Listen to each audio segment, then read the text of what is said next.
காங்கிரஸ் கட்சி செய்த அடாவடித்தனத்தை மிக அற்புதமாக பராசக்தி படத்துல போட்டு காட்டியிருக்கிறார். இதுல ஆச்சரியம் என்னன்னா திமுக காரன் கொண்டாடிட்டு இருக்கிறான். அதான் சந்தோஷமா இருக்கு. எங்க ஆப்பு வைக்கிறாங்க, நட்டுல வச்சாங்களா போல்ட்ல வச்சாங்களானே தெரியாது திமுக காரன். இந்த பராசக்தி படம் சூப்பரா இருக்கு, சூப்பரா இருக்கு.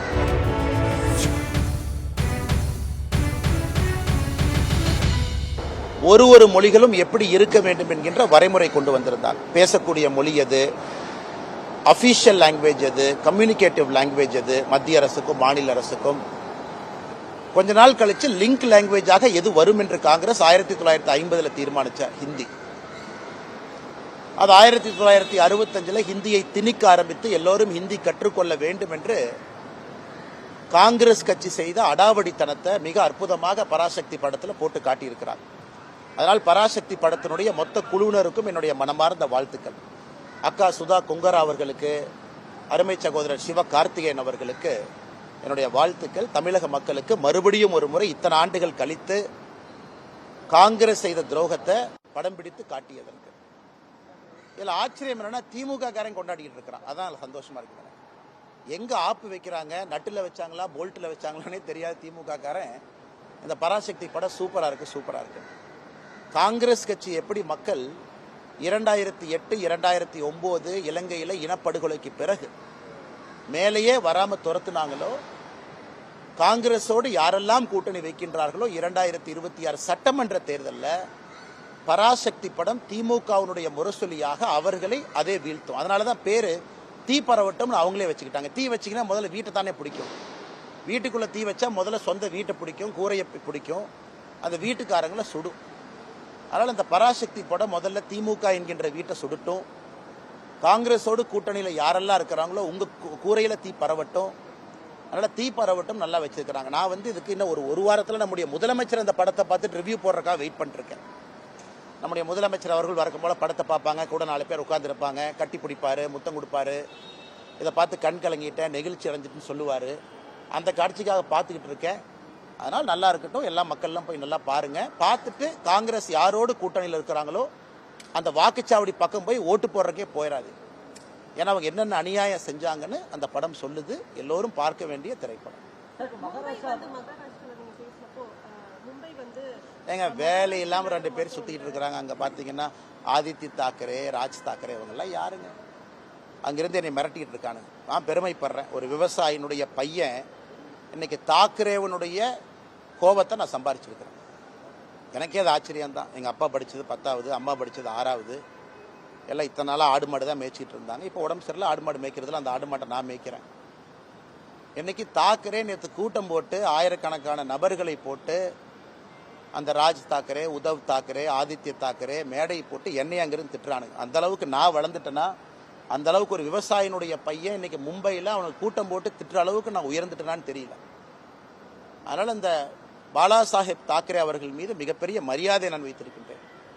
பாரதிய ஜனதா கட்சியில் நம்முடைய அலுவலகத்தில் நான் மாநில தலைவராக பணியாற்றிய பொழுது 2 பேர்த்தோட புகைப்படம் என்னுடைய இதில் இருக்கு. ஒன்று சத்ரபதி சிவாஜி அவர்கள், மற்றொன்று மகாகவி பாரதி அவர்கள், திருவள்ளுவர் எல்லாமே வச்சிருக்கேன். அதனால் இவனுக்கு அந்த மிரட்டல் போட்டு இந்த சிவசேனா, இன்னைக்கு தாக்கரேவோட சிவசேனா அவங்களுடைய பத்திரிகை நம்ம முரசொலி மாதிரி சாம்னான்னு ஒன்று வச்சிருக்கானுங்க. அதில் எழுதியிருக்கானுங்க, மும்பைக்குள்ள வந்தால் என் காலை வெட்டுவேன், இங்க் அடிப்பேன். நான் மும்பைக்கு வரத்தான் போகிறேன், நீ இங்க் அடிச்சு பாரு, காலை வெட்டிப்பாரு, அதெல்லாம் 2 ஒன்று பார்த்துடலாம். அதனால் இந்த மிரட்டல் உருட்டுருக்கெல்லாம் நான் பயந்துருந்தா ஊரில் உட்காந்து என் கிராமத்துக்குள்ள சொந்த ஊரில் தான் இருக்கணும். 2வது, இன்னைக்கு பாரத பிரதமர் நரேந்திர மோடி அவர்கள் இந்தியாவுடைய தலைவர் நான் சொல்லும் பொழுது அவர் குஜராத்தி இல்லைன்னு ஆயிருமா? அதே போல காமராஜர் ஐயா அவர்கள் இந்தியாவுடைய மாபெரும் தலைவர் நான் சொல்லும் பொழுது அவர் தமிழர் இல்லை என்று ஆகிவிடுமா? இன்னைக்கு மும்பை உலகத்தினுடைய தலைநகரம் என்று சொல்லும் பொழுது அது மராட்டியர்களால் கட்டிய நகரம் இல்லைன்னு ஆயிருமா? அது மும்பை அங்க இருக்கக்கூடிய மராட்டி சகோதர சகோதரர்களுடைய உழைப்பால் உயர்ந்த நகரம் இல்லைன்னு ஆயிருமா? இதெல்லாமே அந்த நகருக்கு ஒருவர் சொல்லக்கூடிய பெருமை, ஒரு அடையாளம். எப்படி பாரத பிரதமர் நரேந்திர மோடி அவர்கள் இந்தியாவினுடைய தலைவர், உலகத்தினுடைய தலைவர் என்று சொல்லும் பொழுது அவர் பிறந்த இடமும் பிறந்த மண்ணையும் மறந்துடுவோமா? எல்லாம் முட்டாள்கள், அறிவில்லாதவர்கள். இந்த சஞ்சய் ராவட்னு ஒருவர் இருக்கின்றார். அங்கே என்ன பேசுறதே தெரியாம காலையில் பத்திரிகையாளரை சந்தித்து வாமிட் எடுப்பது மட்டும்தான் சஞ்சய் ராவத்தினுடைய காலை வேலை. 6 மணிக்கு வாமிட் எடுக்கணும், அதுக்கு 4 பத்திரிகையாளர் சந்திப்பு நடத்தணும். இன்னைக்கு 3 தாக்கரே கூட்டம் போட்டு மிரட்டிட்டு இருக்காரு. என்னை பற்றி நீ அவமானப்படுத்துறது எனக்கு ஒன்றும் புதுசு இல்லை. தமிழ்நாட்டில் டிஎம்கே அதைத்தான் காலங்காலமாக செய்கிறாங்க. ஆனால் தமிழர்களையே அவமானப்படுத்துகிறாங்க. இந்த லுங்கி கட்டினவனுங்க, வேட்டி கட்டினவனுங்க, இவனுங்களாம் இப்படி, இவனுங்களாம் அப்படின்னு. அதே கூட்டணியில் திராவிட முன்னேற்ற கழகம் இங்கே இருக்கிறாங்க. இதான் ஆச்சரியம்.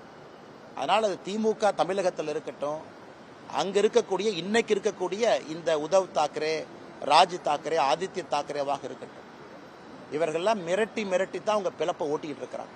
நம்ம பயப்படுவோம்னு நினைக்கிறாங்க. இது பாலா சாஹிப் தாக்கரே அவர்கள் இருந்திருந்தால் இவங்கெல்லாம் இருந்திருக்கவே மாட்டாங்க. அப்பாவினுடைய பெயரை கெடுப்பதற்கே ஒரு 3 பேர் அங்கே சுற்றிக்கிட்டு இருக்கிறாங்க. அதனால் அதை காலை வெட்டுவேன், கையை வெட்டுவேன், இதுக்கெல்லாம் பயப்படுற ஆள் நான் கிடையாது. அதே நேரத்தில் ஒரு விவசாயினுடைய மகன் கிராமத்திலேருந்து வந்திருக்கக்கூடிய நான் தாக்கரே மீட்டிங் போட்டு லட்சக்கணக்கான ஆளை போட்டு ஸ்டேஜில் என்னை திட்ட அளவுக்கு வளர்ந்துட்டேன்னு நினைக்கும் பொழுதும் கூட அந்த பாரதிய ஜனதா கட்சி தான் அந்த வாய்ப்பையும் எனக்கு கொடுத்துருக்குன்னு நினைச்சு நான் பெருமையும் அடையும்.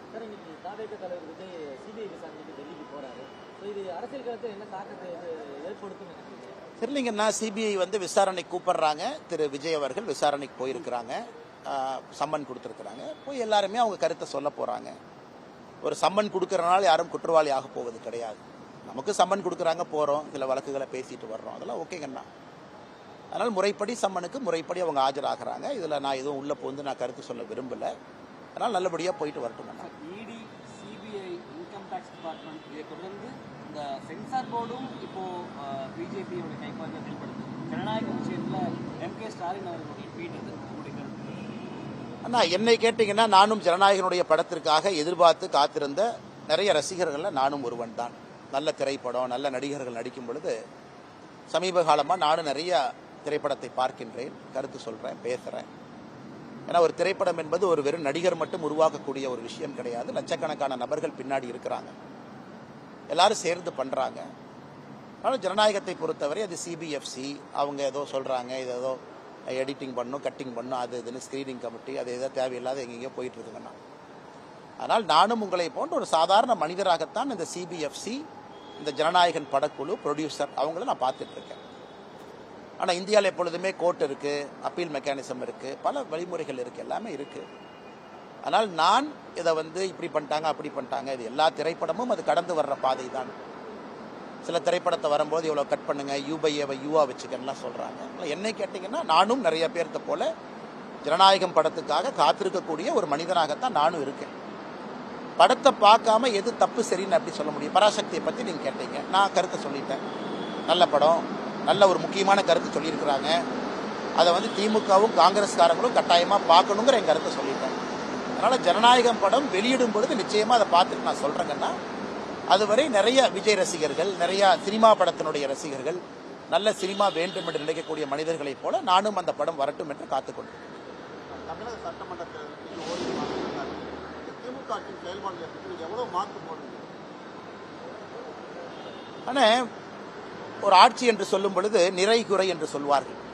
நிறையும் குறையும் 50-50% இருந்தால் ஓகே அப்படி. ஆனால் ஜனநாயகம் எல்லா மக்களுடைய எதிர்பார்ப்புகளையும் பூர்த்தி செய்ய முடியாது. குறைகள் அதிகமாகவும் நிறைகள் மிக மிக குறைவாகவும் இருக்கக்கூடிய ஆட்சியாகத்தான் நான் பார்க்குறேன். ஆனால் ட்ரூ டெஸ்ட் என்பது வருகின்ற சட்டப்பேரவை தேர்தலில் மக்கள் தான் எஜமான்கள். அந்த எஜமான்கள் இவிஎம் மிஷினில் அவங்க போய் முடிவு செய்வாங்க. அதனால் எஜமான்கள் போடக்கூடிய மார்க்குக்காக காத்திருப்போம்.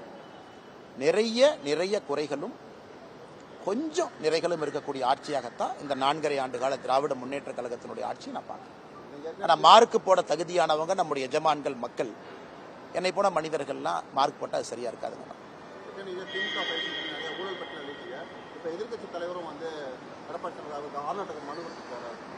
நல்லது தாங்கண்ணா, நல்லது தான். அது பேசும் பொருள் ஆகணும், மக்கள்கிட்ட வைக்கணும். அது எல்லா மீடியா நண்பர்களும் அதை டிஸ்கஸ் பண்ணணும். திமுகவினுடைய ஊழலை த்ரெட்பேராக பார்க்கணும். ஏன்னா இடி இன்னைக்கு நிறையா திரு KN நேரு அவர்கள் மீது ஒரு முறை அல்ல 2 முறை வேறு விஷயம் சொல்லியிருக்கிறாங்க.